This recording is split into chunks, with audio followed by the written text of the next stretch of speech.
Hi, my name is Padhraic Maguire and I am a Director of Technology here in Triangle. I have over 20 years of experience working with enterprise customers. I'm recently focusing a lot on cyber recovery based solutions and deploying cyber recovery strategies and solutions for those enterprise customers. In Triangle, we are an infrastructure-focused systems integrator, working with enterprises across multiple industry verticals globally and delivered from our headquarters here in Ireland. As enterprise infrastructure and critical systems experts, we provide solutions and fully managed services to support those solutions, operating on a 24/7 basis, 365 days a year. For cyber recovery, this is the new post-attack reality. It's no longer if you'll come under cyber attack, it's when. Increasingly severe cyber attacks engineered to infiltrate complex technology infrastructures and infect and steal business-critical data are prevalent. Entire business environments are compromised.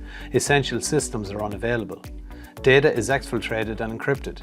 Revenues, reputations, and livelihoods are all at risk. In these catastrophic scenarios, it's not just about business resilience, it's about business survival. Recovery, if possible, requires significant compromise. It's no longer what you are recovering from, it's where you are recovering from. Triangle Cyber Recovery physically isolates and safeguards immutable copies of your critical data in a cyber vault, away from attack surfaces, off the core network, invisible to anyone. In the event of a live recovery, it's made available in a clean room, a detached control space where assets can be recovered safely with full data integrity. Move beyond doubt with Triangle Cyber Recovery. True last-line data protection solutions for businesses that demand continuity.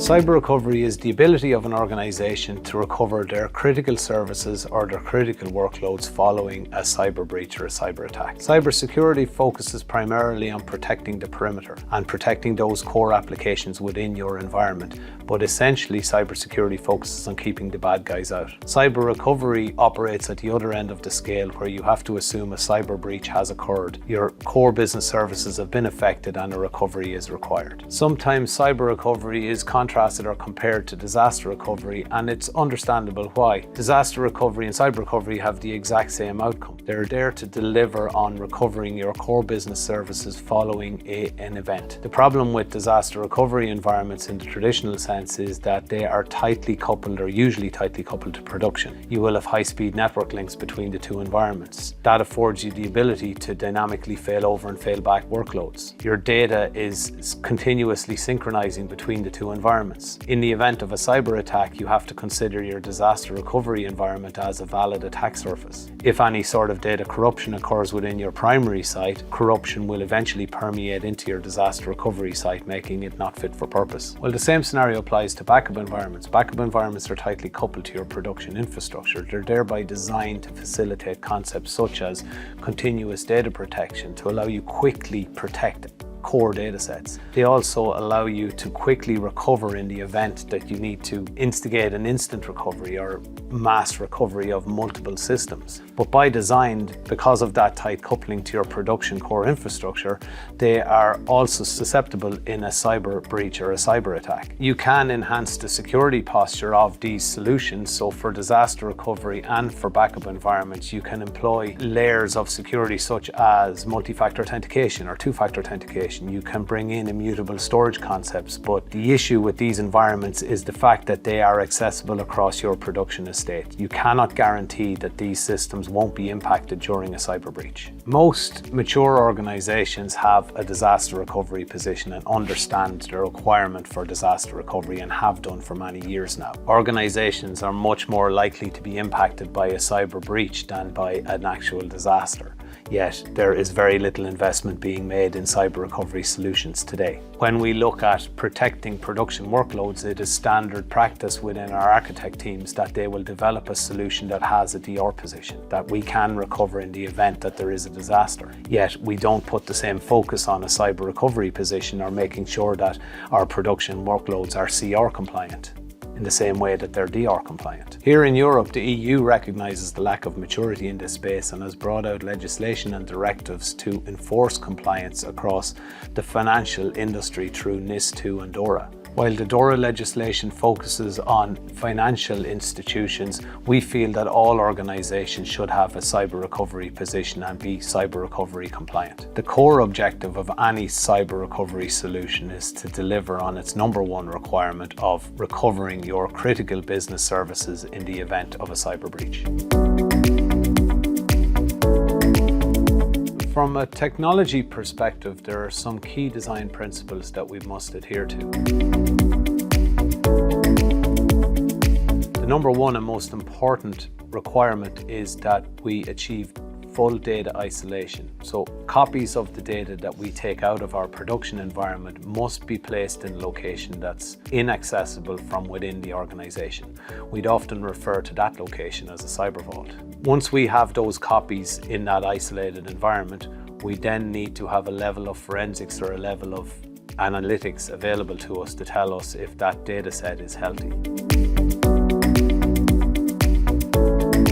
In Triangle's experience, the data analytics engine can often be an early warning system for organizations to let them know that there may be a potential cyber attack occurring. It can also help aid your forensics teams in where to look for the problem or where to start their investigations. Isolated infrastructure which supports the recovery of our core workloads is important to allow us to do continuous testing within that cyber vault. We'd often refer to that location as a clean room or a staging area. It is important that we can successfully recover workloads within that isolated area and provide the business with the confidence that recovery is possible. It'll also allow us to provide timings on how long it takes to recover specific services or specific workloads. DORA even stipulates that recovery testing is a requirement, and proving that you have successfully recovered workloads is part of the directive itself. Most organizations will begin their cyber recovery journey by protecting their Tier 1 business critical data and storing that within the cyber vault. That will allow them to recover a minimal viable company following a cyber breach.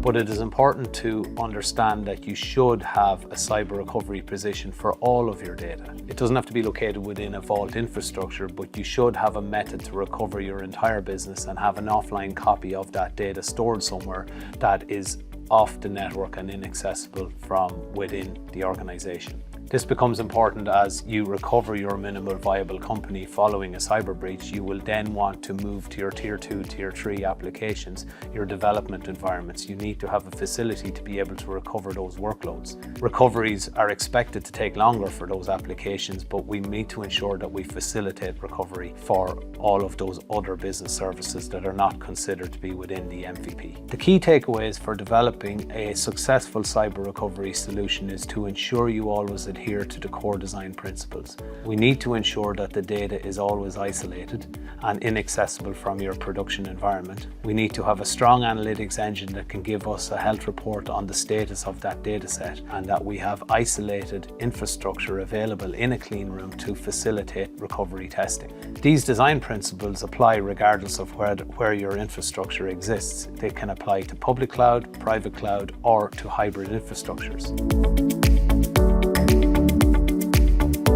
Well, it's a difficult situation and one that nobody really wants to be in. It'll usually start with some level of panic because you are trying to understand what type of breach it is, how sophisticated the attack is, and how do you stop it in its tracks. Some very difficult decisions may need to be made around maybe taking your network offline, potentially taking your full storage fabrics offline.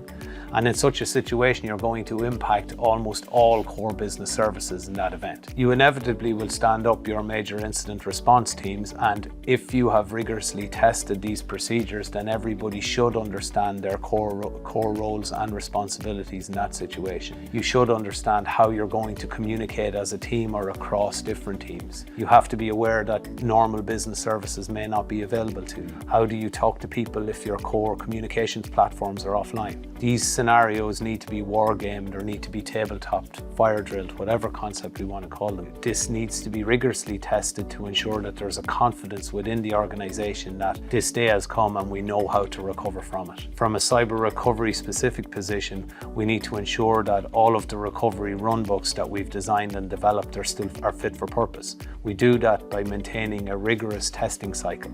We ensure that we're testing on a cadence that the business supports. Communication is key in this situation. You have to ensure that the different teams across the organization are communicating coherently and that all parties involved understand what specific roles they have and how to communicate with the different business units across the organization. There are a lot of unknowns when it comes to a cyber attack. We won't know how sophisticated the attack is. We won't have a clear view of the attack surface or of the blast radius of the attack itself. There is a lot of exercises that need to be executed within the organization to understand forensically what has happened, how it has happened, how do we stop it, and how do we make sure that this infrastructure is fit for purpose to execute a recovery onto. From a cyber recovery perspective, we can start recovering workloads, but we are waiting on our forensics teams to give us some information. We need to understand how far back do we need to go. We need to understand what workloads do you want to recover.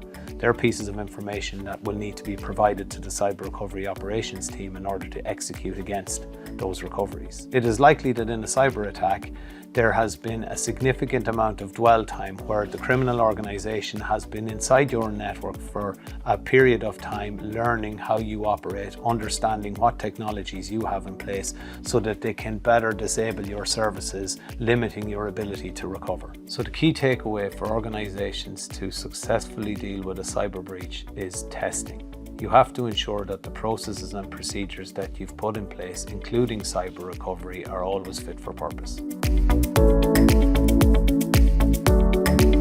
For day-to-day operations of a cyber recovery infrastructure, it's important that we try to maintain a separation of duties, ensuring that the same individuals who manage your production estate are not the same individuals who manage the cyber vault becomes critical. If a user's credentials get compromised, we cannot have a situation where there is a potential to access the vaulted infrastructure. Lifecycle management can be quite cumbersome when maintaining these isolated infrastructures because you cannot leverage the centralized tools that you would normally use within production. You may have to design specific lifecycle management procedures that are quite manually based to maintain an up-to-date infrastructure for both the cyber vault and for the clean room infrastructures. So with any cyber recovery solution, it's very important that you test rigorously your cyber recovery runbooks or your cyber recovery procedures. You need to ensure that the cyber recovery solution you put in place is always fit for purpose. The only way that you can validate that is by executing your runbook recoveries and ensuring that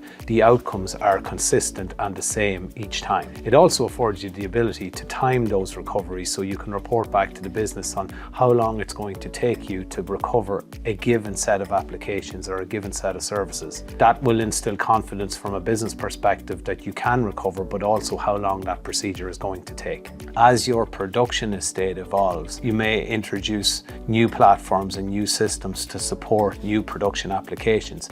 We need to make sure that those systems and platforms have a cyber recovery position within the cyber vault. We need to ensure that runbooks are maintained and runbooks are modified accordingly to support the recovery of those new applications or upgraded systems. For new platforms that are deployed within your production infrastructure that need a cyber recovery position, we need to accommodate the technologies to support recovery within the cyber vault or within the isolated clean room infrastructure. Cyber vault solutions are designed to be invisible from within your organization's network. It's very important that you continuously test that that's still the case. Involving third-party or independent third parties to execute penetration tests against your vault infrastructure is an important step that must be taken. For financial organizations through DORA, there are audit requirements where they must prove that they have executed recoveries and successfully recovered their workloads, and that evidence must be provided to the regulator. For day-to-day operations, the key takeaways are that the vault must always remain isolated. You must systematically be able to prove that that isolation is in place, and you also are executing your recovery testings and testing the robustness of your runbooks on a schedule and a cadence that the business supports.